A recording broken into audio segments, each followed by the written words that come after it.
Radhe Radhe, good morning. तो कैसे हैं आप सब? स्वागत है आप सबका हमारे चैनल में और हमारी लाइफ में। तो अभी आज का दिन स्टार्ट हो रहा है दोपहर 11 बजे से। और मैं खाना बनाने अभी जा रही हूँ, दाल चावल सब्जी। तो आज मैं एक बहुत ही बेबी वेट गेन के लिए बहुत ही अच्छी रेसिपी शेयर करने वाली हूँ। तो प्लीज़ वीडियो को स्किप मत कीजिएगा, पूरा देखिएगा। और हमारे चैनल को लाइक शेयर सब्सक्राइब जरूर कीजिएगा और एक प्यारा सा कमेंट भी जरूर कीजिएगा।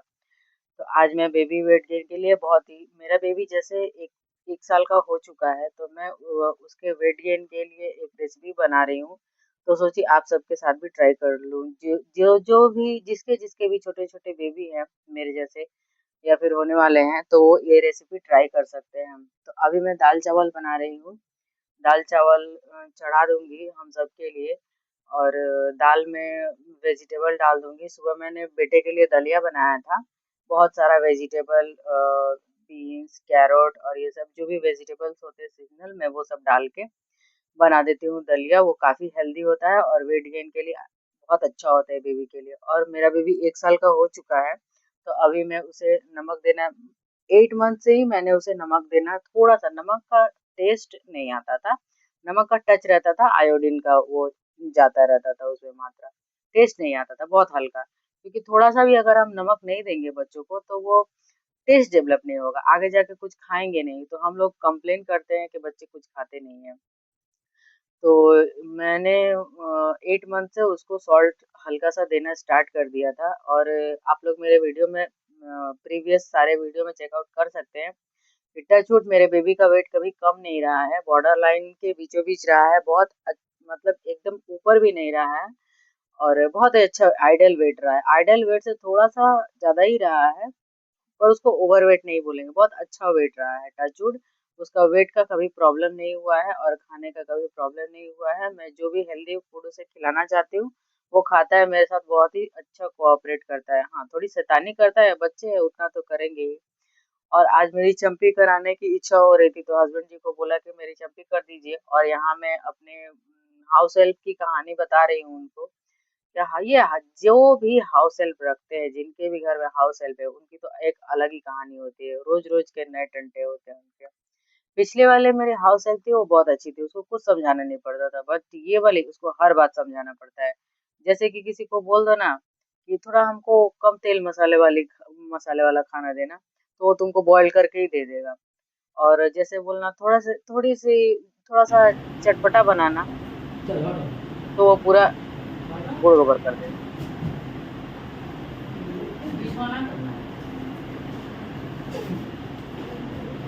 अच्छा।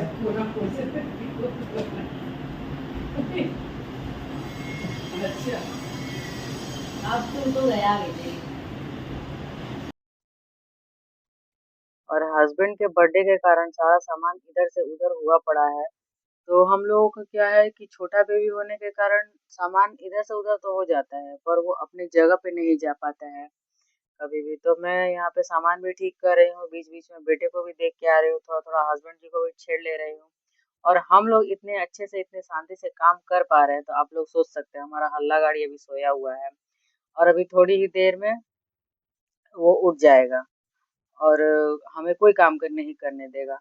मतलब कोई काम नहीं, वो इधर-उधर भागते रहता है। और हाँ, यहाँ पे वो उठ चुका है और मैंने हस्बैंड जी को कह दिया कि आप ले लीजिए, मैं सारा सामान अरेंज कर लूँ, जितना हो सके। सारा तो नहीं हो पाएगा, जितना हो सके उतना ही कर लूँ। और अभी मेरे बेटे के नहाने का टाइम हो रहा है और मैं उसको थोड़ी हल्की मालिश कर दूँगी। मेरा बेटा शुरू से ही जब से पैदा हुआ है मालिश बिल्कुल भी करवाना पसंद नहीं करता है, पर फिर भी बच्चों को तो थोड़ा मालिश करना ही पड़ता है, करना ही चाहिए। रिलैक्स मालिश से कुछ भी नहीं, आजकल तो बहुत सारे कॉन्सेप्ट चल गए हैं कि मालिश मत करो, वो मत करो, ये मत करो। ठीक है, कुछ नहीं होता, कम से कम रिलैक्स तो होता ही है। तो मैं पहले अच्छी अच्छी खासी 4 टाइम 5 टाइम मालिश करती थी छोटे से। और उसके बाद जैसे-जैसे बड़ा होता गया मालिश की क्वांटिटी कमती गई। और गर्मी के दिनों में तो मालिश वैसे भी बहुत कम होती है। और जैसे ही बच्चे टोडलर स्टेज में जाते हैं, यहाँ-वहाँ भागने दौड़ने लगते हैं, वो तो मालिश बिल्कुल करवाते ही नहीं है। मेरा बेटा तो एकदम ही नहीं सुनता है। उसको नहाने के पहले मैं जैसे बहला-फुसला के मालिश करती हूँ। और उसके बाद जब वो सो जाता है रात को, तब उसके पैर की थोड़ी-सी मालिश कर पाती हूँ। और यहाँ मैं उसके लिए जूस निकाली हूँ, ऑरेंज जूस। खिलाने के दोपहर के खाने के पहले मैं उसे कुछ सीज़नल फ्रूट या जूस देती हूँ। मैंगो तो मैंगो देती हूँ और वो या तो फिर कुछ जूस निकाल के देती हूँ। तो मैं उसके लिए जूस रेडी कर लूँगी और अभी मेरा पूरा दाल-चावल बन चुका है, लेकिन सब्ज़ी बनानी बाकी है और मैं उसको एक बात और है मेरी, मैं उसको कुछ भी देती हूँ ना, खुद पहले टेस्ट कर लेती हूँ। मुझे तो पता होना चाहिए मैं अपने बच्चे को क्या टेस्ट करा रही हूँ, क्योंकि वो तो बोल नहीं पाएगा ना अच्छा नहीं लगेगा और हम लोग क्या है, ज़बरदस्ती उसको खिलाते जाएँगे, खा नहीं रहा है और हमें पता ही नहीं होगा कि बच्चा खा क्या रहा है, बोलना क्या चाहता है।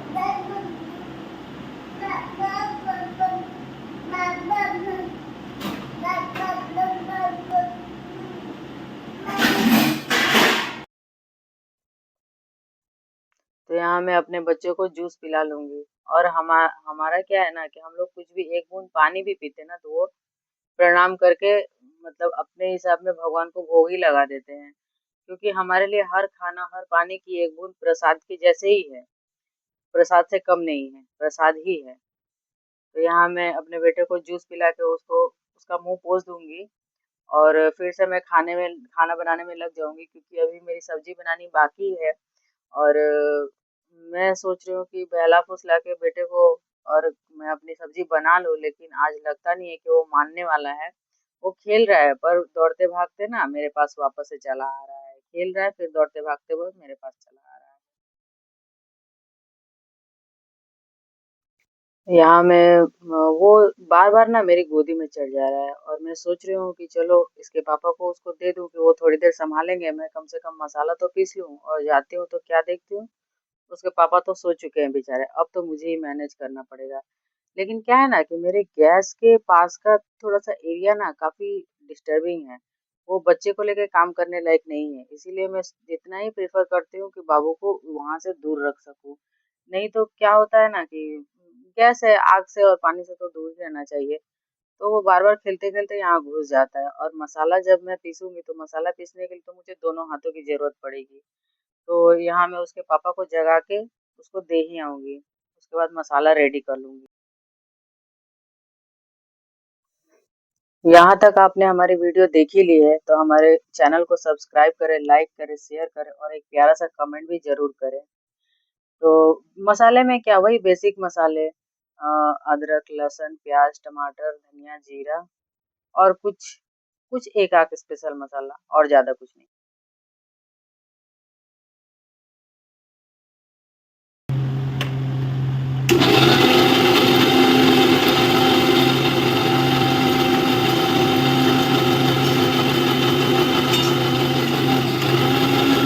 मार्केट में बहुत टाइप के मसाले मिलते हैं। सब्जी मसाला, तड़का मसाला, मीट मसाला, मिक्स मसाला एक माछर झोल का मसाला मिलता है, वो सरसों का मसाला होता है, आलू दम मसाला, अंडा कढ़ी मसाला, तो बहुत सारे टाइप के मसाले होते हैं।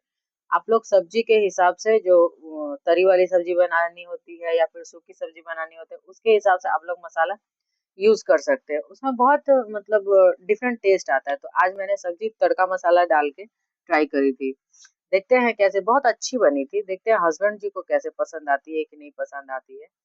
तो उसके बाद मेरे बेटे के खाने का टाइम हो गया, वो चिल्ला रहा है। तो हस्बैंड जी को दे आई हूँ और मैं अभी उसे खिला लूँगी और खिलाते-खिलाते थोड़ा हस्बैंड को डिस्टर्ब भी कर लेंगे हम लोग। वो क्या है ना उसको भूख लग गई है, तो वो हर चीज़ फेंक दे रहा है। मोबाइल फेंक दे रहा है, अपना बॉटल फेंक दे रहा है, कुछ भी जो रह रहा है वो फेंक दे रहा है। उसको भूख लगी, उसके खाने का टाइम हो चुका है और मैं यहाँ पे खिलाने लगूँगी और हस्बैंड जी के साथ कुछ बातें भी कर लूँगी और आज मैंने हेयर वॉश किया है।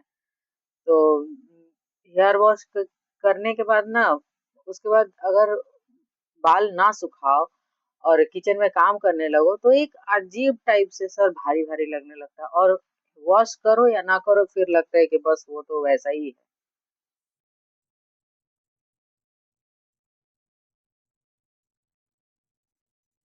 और यहाँ मैं फिर आके बीच में सब्जी भी देख लूँगी और सब्जी में पानी डाल दूँगी और सब्जी मतलब लगभग-लगभग हो चुकी है।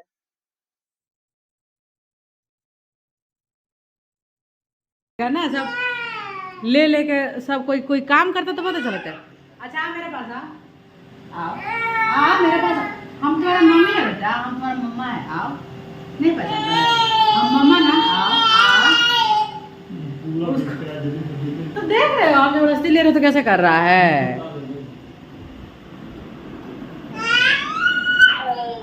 आओ अब तो आएगा ना मेरा गोदी, आओ अब तो आएगा ना।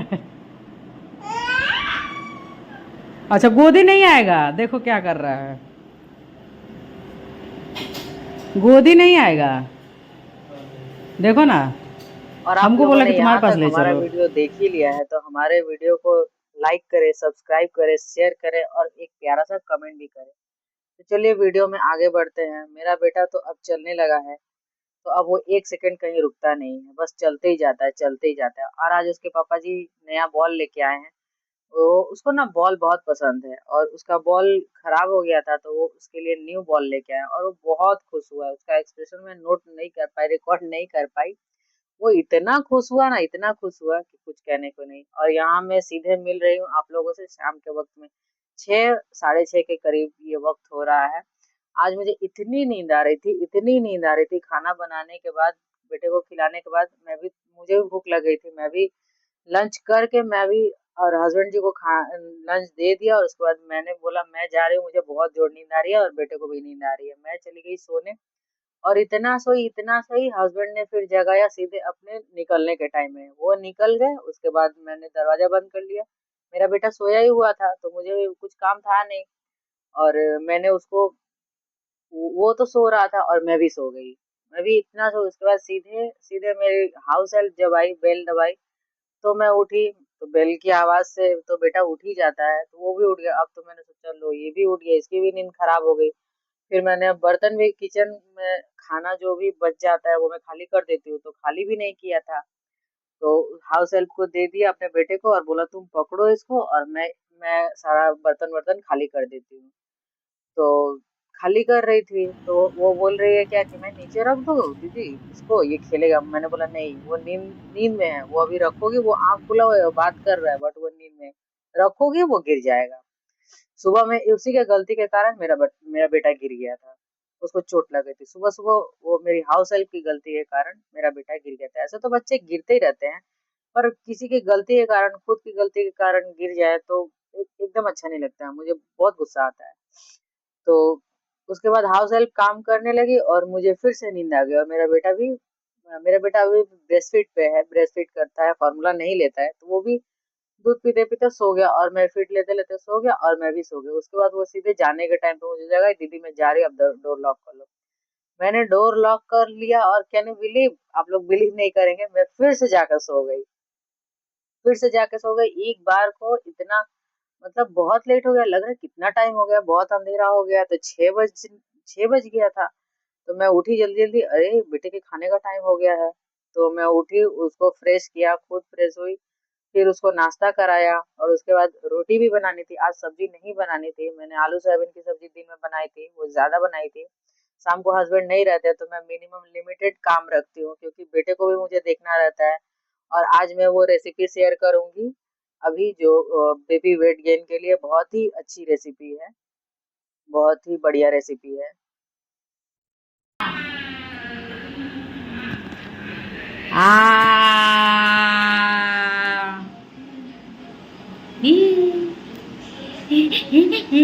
हो गया बस, काम हो गया बस, तुम्हारे लिए ही बना रहे हैं, तुम्हारा ही चीज बना रहे हैं। पप पप पप पप पप पप काजू पप पप। बादाम मखाना को बराबर बराबर, मैं कितना फंबल कर रही हूँ, सॉरी। जोक सपाट। तो काजू, बादाम और मखाना को एकदम इक्वली, 50 ग्राम हो 100 ग्राम हो, बराबर बराबर मात्रा में उसको ड्राई रोस्ट करके उसका पाउडर कर लेंगे। आप घी में भी भून सकते हैं बट मैंने सूखा सूखा भुना है, ज्यादा वो हैवी हो जाएगा। और उसको भून के आप, मतलब मैं, आप जितना भी बना सकते हैं बट मैं तो थोड़ा ही बनाने के लिए बता, मैं कितना फंबल कर रही हूँ यार, सॉरी। तो मैं थोड़ा ही बनाना प्रेफर करूंगी और मतलब थोड़ा थोड़ा बना के आप ऐसे भी स्टोर कर सकते हैं और फ्रिज में स्टोर करें तो वो और भी ज्यादा अच्छा होगा। तो अब उसके बाद यही इसी बीच में मेरे बेटे के खाने का टाइम हो गया है और मैं जो भी काम करती रहूं, मेरे बेटे के का जो भी काम का टाइम, खाने का टाइम, नहाने का टाइम, सुसु पोटी, तो वो कभी भी आ सकता है। लेकिन सोने का टाइम हो ये सब काम के वक़्त में मैं कुछ भी नहीं देखती हूँ। उसका काम जब उसके काम का टाइम हो जाता है, मैं वो जो भी करती रहती हूँ, वहीं पे छोड़ के उसका काम करने के लिए लग जाती हूँ। तो यहाँ मैं बेटे को खिला के चली आई हूँ, उसको वो जो भून के रखा था, वो भी ठंडा हो चुका है, तो मैं इसको मिक्सी में ग्राइंड कर लूँगी, एक फाइन पाउडर बना लूँगी। और फाइन पाउडर बनाने के बाद आप उसको गरम-गरम ही स्टोर नहीं करें, उसको थोड़ा ठंडा होने देंगे छोड़ दें। और यहाँ देखिए बहुत अच्छा फाइन पाउडर बन चुका है, लेकिन मैं फिर से एक बार मिक्सी में घुमा लूँगी और इसको इसमें मतलब पीसने की वजह से ना मिक्सी में उसमें गरम थोड़े-थोड़े गाँठें बन जाती है, तो उसको फैला के हाथ से तोड़ के उन गाँठों को फैला के उसको एक बड़े से प्लेट में और उसको ना ठंडा होने के लिए छोड़ देंगे और उसके बाद काँच के जार में उसको स्टोर करेंगे। और मैं तो बोलूँगी आप थोड़ा ही बनाइए, 1 सप्ताह के लिए बनाइए और उसके बाद फिर से अच्छा न्यू क्वांटिटी बनाइए। तो ऐसे में क्या रहेगा कि वो उसका टेस्ट भी बहुत अच्छा रहेगा और फंगस भी लगने का डर ऐसे तो फंगस नहीं लगेगा अगर आप फ्रिज में स्टोर करेंगे तो, लेकिन बच्चों के लिए ना तो बच्चों के लिए एक्स्ट्रा प्रिकॉशन। ये क्या है? आपके लिए, आपके लिए, आपके लिए। मम्मा को भी दे दो। बच्चों के लिए हमें थोड़ा-सा एक्स्ट्रा प्रिकॉशन लेना ही पड़ता है और यहाँ मैं उसे रेडी कर दी हूँ सोने के लिए, लेकिन वो बार-बार मेरे पास आ जा रहा है और बिस्तर सुबह से मुझे टाइम नहीं मिला बिस्तर बनाने का, बेड ठीक करने का, तो आज मैं बे तो अभी मैं इसी टाइम में बेड ठीक कर लूँगी। बेड ठीक करने के बाद मेरे बेटे का सोने का टाइम हो जाता है, लेकिन आज मुझे लगता है कि मतलब बहुत टाइम लगने वाला है उसको सोने के लिए, वो अभी थोड़ी देर पहले सोया है। मैं जब एडिटिंग करने बैठी उसको सुला के क्योंकि वो सोने खाने के जस्ट बाद वो अगर नहीं सोए तो फिर बहुत टाइम लगाता है और आज वैसे भी हम माँ-बेटे शाम को बहुत सोए हैं। तो चलिए थैंक यू फॉर वॉचिंग आज के लिए बस इतना ही। हमारे वीडियो को लाइक करें, शेयर करें, सब्सक्राइब करें और एक प्यारा-सा कमेंट भी ज़रूर करें। राधे-राधे।